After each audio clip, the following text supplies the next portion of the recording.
Comenzamos una nueva edición de Café Financiero con toda la información que usted necesita para manejar mejor su dinero. Hoy vamos a brindar información para todas aquellas personas preocupadas por su futuro. ¿Cuáles son las coberturas que existen en nuestro mercado y que permiten obtener un complemento a nuestra jubilación en el futuro haciendo un aporte mensual hoy? Vamos también a continuar hablando sobre los numerosos inconvenientes que el cepo cambiario le causa a los ciudadanos argentinos, y en el último bloque vamos a hablar de los seguros de salud.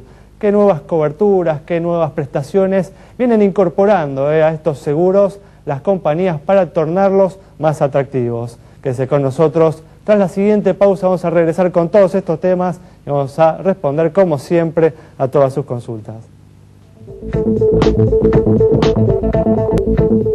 Y aquí estamos ya con la presencia de Juan Cerruti, también está con nosotros Yamila Escala, y hoy nos está acompañando nuevamente Francisco Susmel. Justamente estuvo el martes pasado respondiendo a consultas sobre las personas que han sido perjudicadas por el cepo cambiario, y justamente recibimos nuevas preguntas y ha vuelto para responderlas. ¿Qué tal? ¿Cómo andan todos? Muy bien, ¿cómo les va? Gracias por estar nuevamente aquí. Y vamos rápidamente a la información que tenemos para hoy. Y justamente desde el sábado pasado, aquellas personas que realicen compras con tarjetas de crédito en el exterior deberán pagar un recargo del 15%. Juan, amplía esta información. Sí, así es, Alejandro. Vos sabés que la AFIP emitió una resolución que ya está vigente, a partir de la cual todos aquellos consumos que se realicen con tarjetas de crédito en el exterior van a tener un recargo del 15%. De todas formas, hay que aclarar que este recargo después va a poder ser deducido del impuesto a las ganancias y de bienes personales, con lo cual las personas que vayan afuera, consuman con tarjeta de crédito, les va a llegar un importe con un 15% agregado, y a partir de eso, al momento de realizar el pago de ganancias o de bienes personales, ese mismo monto se va a descontar. Por eso es un adelanto que se está haciendo en el pago del impuesto a las ganancias, en definitiva. Exactamente. Desde el gobierno dicen que esta medida tiene dos finalidades. Por un lado, combatir la evasión, de manera tal de aumentar el grado de formalidad de las operaciones financieras que se hacen en el exterior, y por el otro lado también moderar en cierta forma la salida de capitales que se daba en este caso, dado que las personas que consumían y pagaban con tarjeta de crédito obviamente pagaban el dólar al tipo de cambio oficial, ¿no? Muy bien, recordemos, Juan, ¿qué sucede con aquellas personas que no pagan el impuesto a las ganancias, que son monotributistas o que simplemente, o trabajadores que no alcanzan el mínimo, ¿no? Este es un punto importante a tener en cuenta, porque si bien desde la AFIP dicen que el grueso de las personas que viaja al exterior y consume con tarjetas de crédito están alcanzados, es decir, que paga alguno de estos dos impuestos, hay una cierta proporción menor de personas que no pagan ni ganancias ni bienes personales y sí tienen tarjeta de crédito, van afuera y consumen. Bueno, en este caso puntual, después se le va a devolver el importe a través de un crédito que se le va a dar a través de la misma tarjeta de crédito, con lo cual no van a descontar del impuesto, sino que van a tener un saldo a favor en la tarjeta de crédito. Van a tener que hacer una presentación igual, ¿no? Van a tener que hacer previamente una presentación en la AFIP y posteriormente la misma tarjeta de crédito le va a generar un saldo a favor. Muy bien, perfecto. Seguimos ahora con información para todas aquellas personas preocupadas por su futuro. ¿Qué coberturas existen en nuestro mercado que permiten acumular o generar un ingreso complementario a nuestra jubilación en el futuro, realizando un aporte mensual hoy? ¿Qué existe entonces en este momento como complemento a la jubilación en el mercado? Lo que hicimos fue averiguar aquellas opciones en dólares y nos encontramos naturalmente con seguros de retiro, donde todo el aporte se capitaliza, y con seguros de vida con capitalización, donde una parte del aporte se pierde en lo que es la prima del seguro de vida. En este contexto fuimos a consultar a las empresas, a las compañías aseguradoras, si aceptan los pesos al tipo de cambio oficial, y nos encontramos con una respuesta afirmativa, lo cual nos lleva a pensar que hay una actividad que permite el ingreso de estos pesos y que corre el comportamiento del dólar. justamente entonces se puede plantear esto como una opción para el ahorro de aquellos que tienen una platita y la quieren invertir en algo que siga al dólar. Bueno, lo que tenemos entonces en este momento en el mercado es lo siguiente, con una tasa mínima garantizada del 2 ASMG. Orígenes en 1, 0,75 para Binaria y San Cristóbal, y ya en 0,50, en 0,5 Binaria, la segunda, MetLife, Prudential y Zurich. En algunos casos difiriendo, ¿no? Como les comentaba, si son seguros de vida con capitalización o de retiro, pero bueno, en este momento esto disponible como complemento a la jubilación. Bueno, recordemos, ¿no?, que estos son planes de inversión a largo plazo, ¿no? O sea, uno invierte hoy el dinero para justamente cobrar ese dinero, excepto que uno tenga una necesidad puntual específica en el futuro, en el momento de nuestro retiro, de nuestra jubilación, ¿no? Entonces hay que verlo de esa manera. No es para aquel que justamente quiera hacer una inversión en pesos que siga justamente el comportamiento del dólar y retirar el dinero en 2, 3, 4 años, ¿no? Ese no es el objeto de este tipo de instrumentos de inversión. Bueno, Francisco, llegó el momento de volver a conversar. Estuviste hace pocos días con nosotros, hace una semana, hubo repercusiones de tu participación en el programa y también hubo fallos, ¿no?, en el medio que justamente reactivaron las consultas del público, ¿no? Gente que justamente está sufriendo hoy dificultades como consecuencia del cepo cambiario, que nos preguntaron el otro día, por ejemplo, gente que tiene deudas en dólares y que en este momento justamente no tiene que ir al mercado informal para pagar esas deudas y pagar el dólar a 6 pesos con 40, ¿no? Entonces como que se multiplicó el valor de esa deuda en muy poco tiempo, ¿no?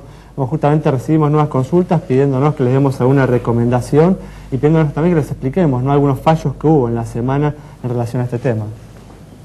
En general, en materia judicial ha habido varios amparos, muy pocos de ellos han llegado a la etapa de la sentencia del amparo. Hubo algunos casos donde junto con el amparo se pidió alguna suerte de medida cautelar, en algún caso ordenando a la FIP o al Banco Central, en otro o pidiendo que se ordene al Banco Central la entrega de dólares. O en el caso de la FIP, que no habiendo objeciones, terminara dando la autorización. En todos los casos, esas medidas cautelares no prosperaron, es decir, no hubo hasta ahora que se haya registrado un fallo donde la medida cautelar fuera favorable al que pedía comprar los dólares. No así los amparos, que siguen su trámite. El Estado tiene que contestar, justificarse. En algunos casos los amparos incluyen las facultades de la FIP para bloquear o no la compra de dólares, porque el control de cambio, según la ley, es un tema del Banco Central.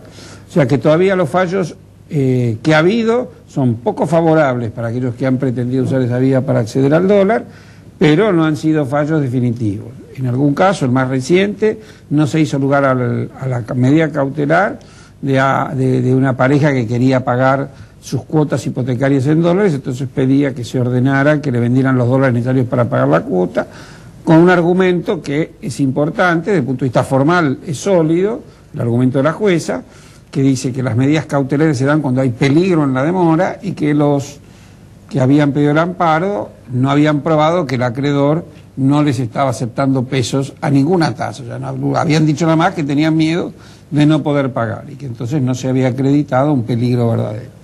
En ese caso, el fallo fue poco favorable en la medida cautelar. ¿Habrá fallos favorables en adelante? No sabemos. Vamos a seguir hablando de este tema, Francisco, en el próximo bloque. Vamos a ver si le podemos dar alguna recomendación de cómo deben actuar aquellas personas que están sufriendo este tipo de problemas. Nos vamos entonces a un corte. En instantes estamos nuevamente con ustedes. Muy bien, se ha sumado acá al piso Norberto Esmurra, que es productor de seguros y que nos está acompañando para responder las consultas que nos han enviado en materia de seguros. Norberto, ¿qué tal? ¿Cómo andás? ¿Qué tal? ¿Cómo te va, Alejandro? Gracias por venir. Gracias por invitarme. En instantes estoy con vos, pero como siempre vamos a responder antes unas consultas sobre el estado de las entidades financieras. Vamos a comenzar con la pregunta de Inés sobre el nuevo Banco de Santa Fe. Sí, Alejandro, el nuevo Banco de Santa Fe tiene un patrimonio de 1.490 millones de pesos, registra depósitos por 7.815 millones de pesos y el resultado que ha acumulado esta entidad desde diciembre del año pasado a la fecha es del 196 millones de pesos. Por esta razón le asignamos una cara sonriente porque sus indicadores están en línea con el promedio del mercado. Muy bien, Juan, también se comunicó con nosotros Sabrina para conocer la situación de Montemar Compañía Financiera. Montemar Compañía Financiera tiene 46 millones de pesos de patrimonio, depósitos por 312 millones de pesos y ha acumulado un resultado tomado desde junio del año pasado a la fecha de 7 millones de pesos. En el mismo caso que la entidad anterior, le asignamos una cara sonriente, dado que estos indicadores están en línea con el resto del sistema. Muy bien, perfecto. Vamos a seguir ahora, vamos a comenzar a responder las consultas que nos han enviado en materia de seguros. Y vamos a comenzar con la pregunta de Marcelo. Marcelo nos cuenta que compró un coche 0 kilómetro. En la concesionaria le impusieron en la contratación de una compañía de seguros. Hace 2 semanas tuvo la mala suerte de volcar y el seguro le comunicó que el daño del vehículo fue de un 65%. El problema es que la póliza figura que la cobertura total es solo si el daño es superior a un 80%. Nos pregunta si es posible discutirle el diagnóstico a la compañía, ya que de un 65 a un 80, de acuerdo a lo que él señala, la diferencia es muy poca y el auto quedó inutilizable. Bueno, Alejandro, seguramente el asegurado compró un vehículo a través del plan de ahorro o de un crédito bancario. En consecuencia, la concesionaria suele obligarle a tomar una de las compañías de seguros que tienen en su abanico de posibilidades.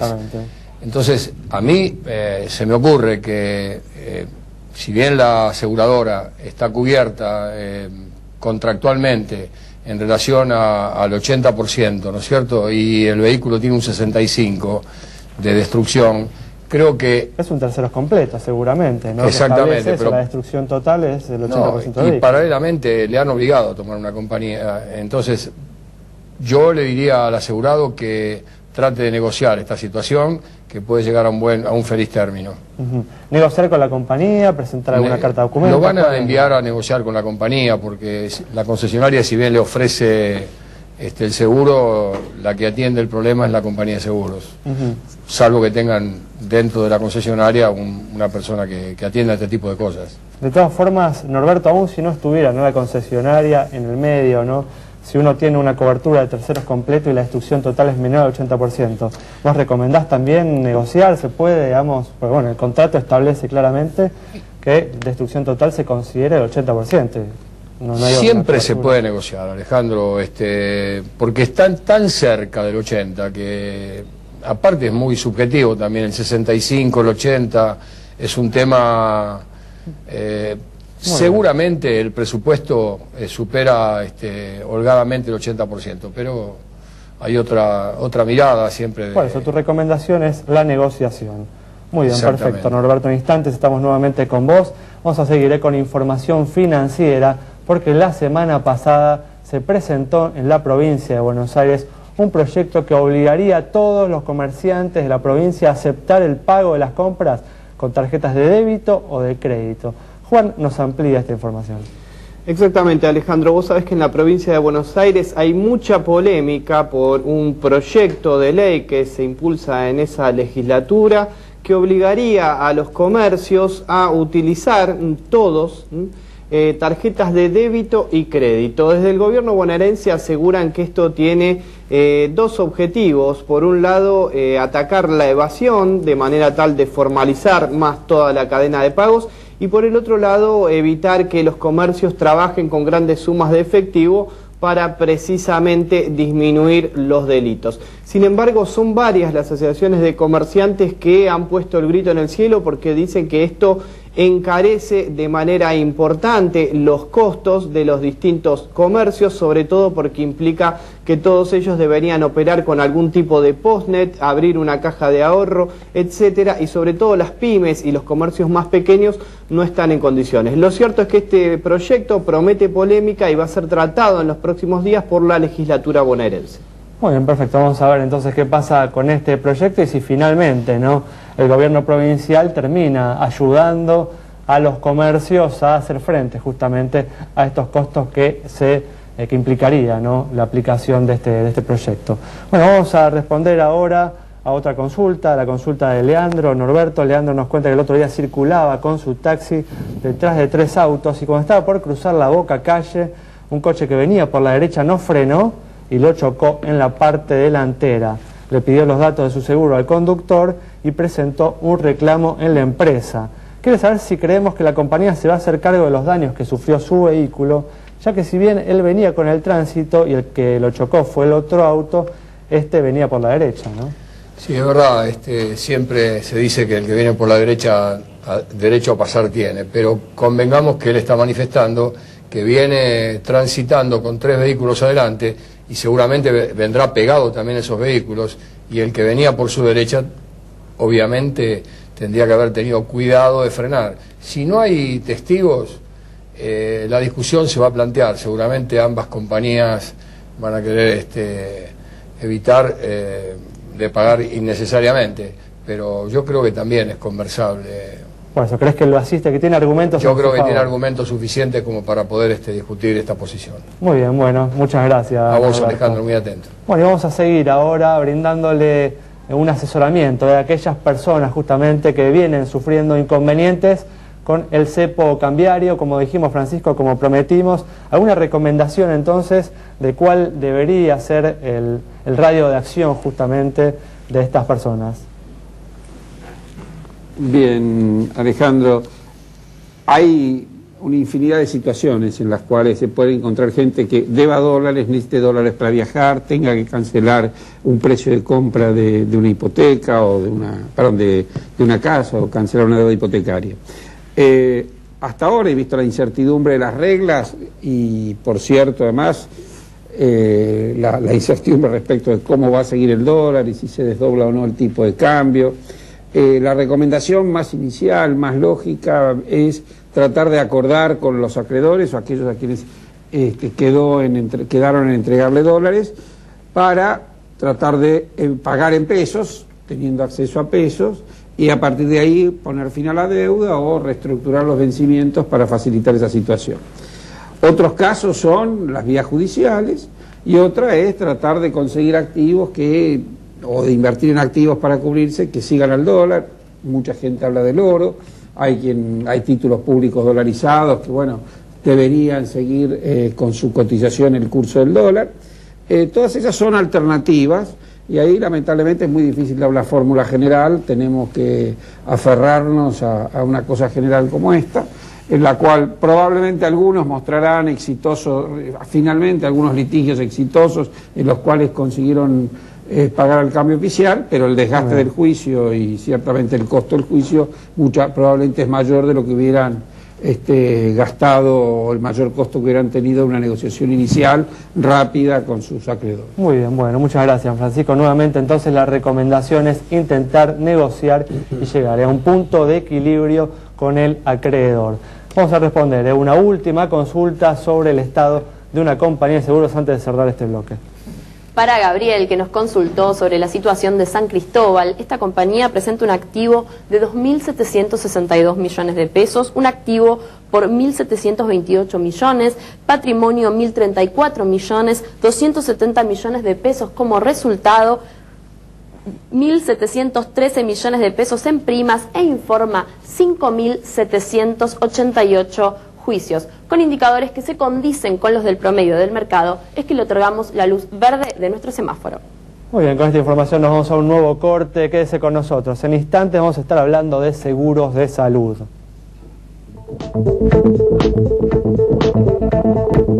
Estamos de regreso y vamos a abrir un nuevo tema. A lo largo de este 2012, las principales compañías que operan en el mercado de seguros de salud vienen lanzando nuevas coberturas, nuevas prestaciones, nuevos servicios para que este tipo de pólizas resulte más atractivo y llegar a un mayor número de clientes.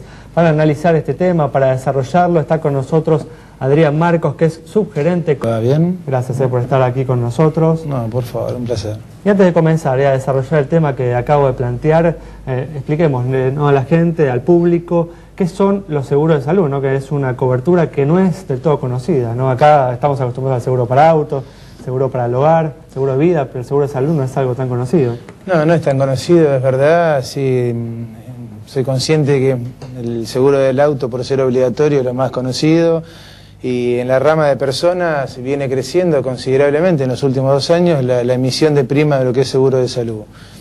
¿Por qué? Porque es un seguro que está enfocado, primero es un plan indemnizatorio, ¿no? Que tiende, o el objetivo de dicho producto, o por lo menos así lo están comercializando las principales compañías, es indemnizar, es otorgarle una indemnización a un asegurado ante, por ejemplo, una alta complejidad quirúrgica, una internación por alguna enfermedad, una necesidad de un trasplante de órganos.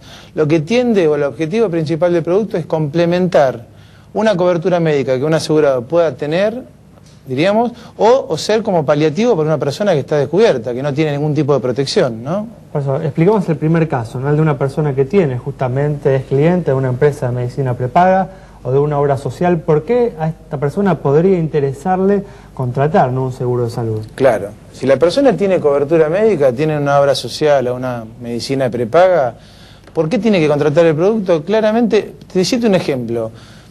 Por ejemplo, la cobertura oncológica. Ante un diagnóstico de cáncer, un individuo, o sea, por el plan médico obligatorio va a tener cubierto todo, ¿no? O sea, todo el proceso de la enfermedad. Pero claramente un individuo del interior va a tener que viajar a la ciudad de Buenos Aires a hacerse algún tipo de tratamiento, algún estudio, por ejemplo, una quimioterapia. Esto le genera un gasto adicional. Claro. No solo al asegurado, sino a la familia del asegurado. Con lo cual, el objetivo del producto es otorgarle una suma asegurada para que ese momento de tanta angustia que transita ante una enfermedad no le genere un doble problema, que es el problema económico. Entonces, por eso se dice en algunos casos que es de libre uso, diríamos, ¿no? El dinero. Eso te iba a preguntar, ese dinero, esa suma asegurada, ¿tiene un destino obligatorio o hay requisitos de su uso, o uno puede disponer de eso? No, ante el diagnóstico de la enfermedad uno dispone de la indemnización, ¿no? En función a... ¿Pero la tiene que usar para algo específico de esa enfermedad o para cualquier...? No la tiene que usar, no. Para obtener el beneficio sí tiene que tener el diagnóstico específico de... Presenta el diagnóstico, ustedes le dan la suma asegurada y con eso él hace lo que necesita. Exacto, lo acompañas económicamente en un momento muy difícil. Cité el caso de un diagnóstico de cáncer. Te puedo citar un caso de un paciente que está internado 5 o 10 días, y ese paciente por ahí no sea un cliente de una prepaga, sea una persona autónoma. Vos le vas a dar o le otorgás una suma de 150 o 100 pesos diarios por cada día de internación. El estar internado genera gastos, que la familia te vaya a cuidar, que si sos autónomo no generás ingresos, diríamos. Ese es el rol que entendemos que tiene el seguro de salud, ¿Y ¿no? cuál es el costo de este tipo de seguros?